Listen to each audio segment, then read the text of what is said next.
Good afternoon, ladies and gentlemen. It's your Kiwi Connection here, Kevmo7, and today we have another 280X versus 290 Showdown. So this one's just going to be a bit of fun. So we're going to put up Gigabyte's Windforce 280X against Gigabyte's Windforce 290.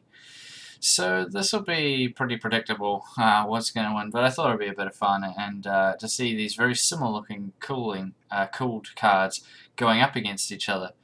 So first let's talk about the differences. So obviously two different GPUs. The 290 has the Hawaii GPU and the 280X has the Tahiti GPU.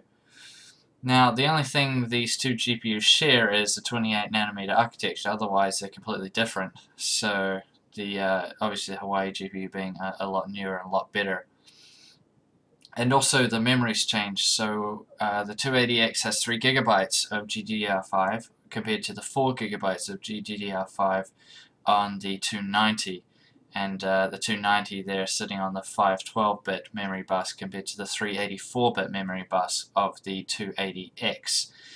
And with that brings different memory speeds. So on the 290 we see 5000 megahertz memory speed, which is the same as a reference 290. And we're seeing 6000 megahertz on the 280X. So a bit of difference there, and a bit of difference on the GPU as well. 1040 megahertz on boost on the 290 compared to the 1100 megahertz on boost on the 280X. But again, these are I'm just telling you what these are, but it makes no difference. The 290s are much newer, much better, much more improved GPU and card over the 280X. So just take those numbers with a grain of salt. The thing you don't want to take with a grain of salt is the price difference between these cards. Now, it's obviously going to vary by your country and where you buy it from, but generally in New Zealand we see about a $200 New Zealand dollar difference between these two cards, obviously with the 290 Windforce being about $200 more expensive than the 280X Windforce. So take that into consideration.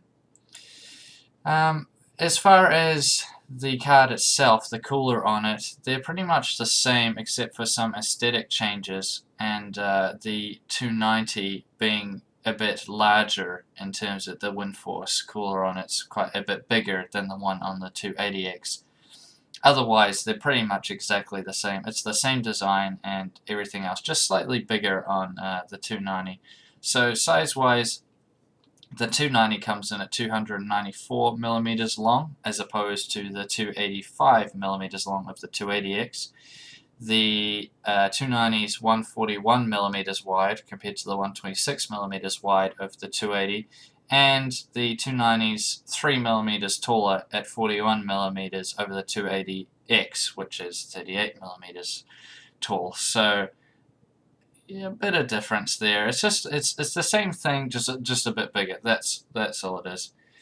So without further ado, let's get into the benchmarks and see how these cards stack up against each other. So first up, we have Furmark. So this is 1080p, 15 minutes, 4 times MSAA. The Windforce 280X came in at 23 frames per second average. The Windforce 290 came in at 37 frames per second average. So already we're seeing a pretty big difference between these two cards. But let's carry on. Unigine Valley. This is on the Extreme HD preset. The 280X Windforce, 46.2 frames per second average. The 290 Windforce, 60.7 frames per second average. So yeah, we're getting up there. It's about, what's that, 14 frames per second more? It's decent gap. Anyways, on to Unigine Heaven 4.0, DirectX 11, everything maxed out, 1080p. The 280X Windforce, 38.1 frames per second average. The 290 Windforce, 53.7 frames per second average. So that's a decent gap there. Heaven, again, this is OpenGL, once again everything maxed out. The 280X Windforce, 31 frames per second average. The 290 Windforce, 38.3 frames per second average. Now these OpenGL ones usually do bring them a lot closer. than the other test, but that's still a big gap. Now into some games. So Tomb Raider, everything maxed out without VSync. The 280X Windforce, 67.4 average frames per second. The 290 Windforce, 79.9 average frames per second. So another big jump there. And lastly, Bioshock Infinite. This is everything maxed out. The 280X Windforce, 95.6 frames per second. The 290 Windforce, 115.8. So we're seeing nearly 20 frames better in Bioshock on the 290. So that is a big difference between the two cards, but as I said, it is to be expected, obviously, with the Hawaii GPU being a much newer and better GPU than the Tahiti, to put things basically. So cooling. Now, as I said, these coolers look exactly the same. I couldn't notice any difference between them, aside from, as I said, the 290 Windforce just looks bigger.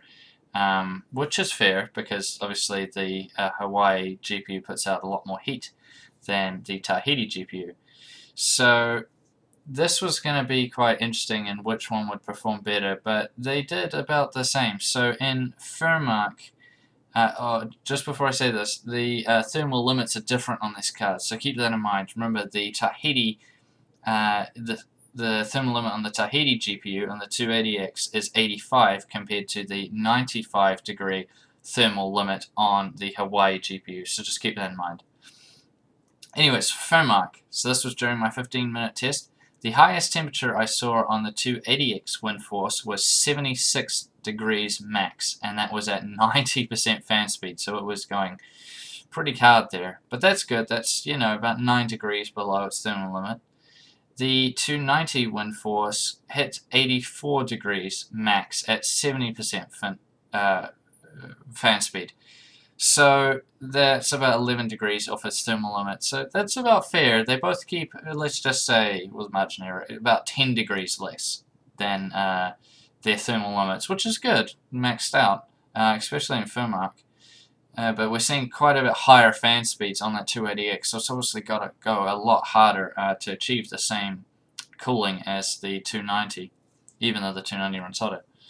And also in Heaven 4.0, this was during the DirectX 11 benchmark, the highest temperature I saw on the 280X Windforce was 70 degrees, while the highest temperature I saw on the 290 Windforce was 78. So both of these cards cool very well. There are better for both of them, better coolers, but these do fine. The cards aren't getting anywhere close to overheating. The 280X is maxing out in terms of fans, so keep that in mind if you're thinking about overclocking. Maybe it's, it hasn't got as much room, I suppose, till the fans are maxed and it starts, the temperature starts rising and you can't make the fans go any faster. But the 290 Windforce does a good job. So good cooling from Gigabyte on both these cards. But as I said, there are better ones out there. So that leads us into noise with those high fan speeds. But actually, it's pretty good. The fans run very fast, but they actually run very quietly. So that's good to see. But I'll let you judge for yourself. So this is what the 280X Windforce sounds like at idle.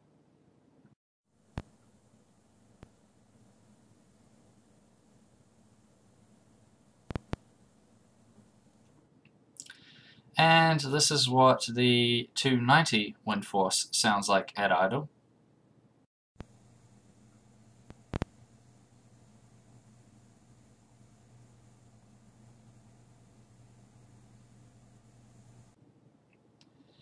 And here is the 280X Windforce on load. This is during the Unigine Valley benchmark.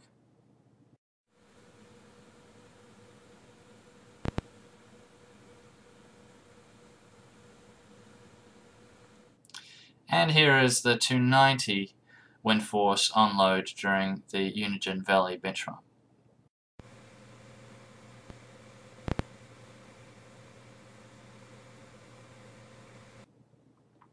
So pretty similar in noise. Honestly, in my personal opinion, I couldn't tell much difference between them. The fan speed does ramp up, but these are pretty quiet even at the higher fan speed, so that's good. But as I said, that's not, you know, the fans are getting pretty close to maxing out on that 280, so you have to take that into consideration. So overall, which card do I think is better? Well, it's easy to say the 290 just because it performs better and the cooler seems to be a bit better, all things considered. But there is still that price difference, so I'll say what I said in my other 280X versus 290 video, and that if you can afford it, if you have that extra $200 or whatever it might be in your area, then go for the 290 over the 280X if you're deciding out of these Gigabyte cards. It's just better, the better cooling, better performance. We're seeing, you know, in some of them it was 20 frames per second better on that 290, 15 frames per second. That's a decent jump up.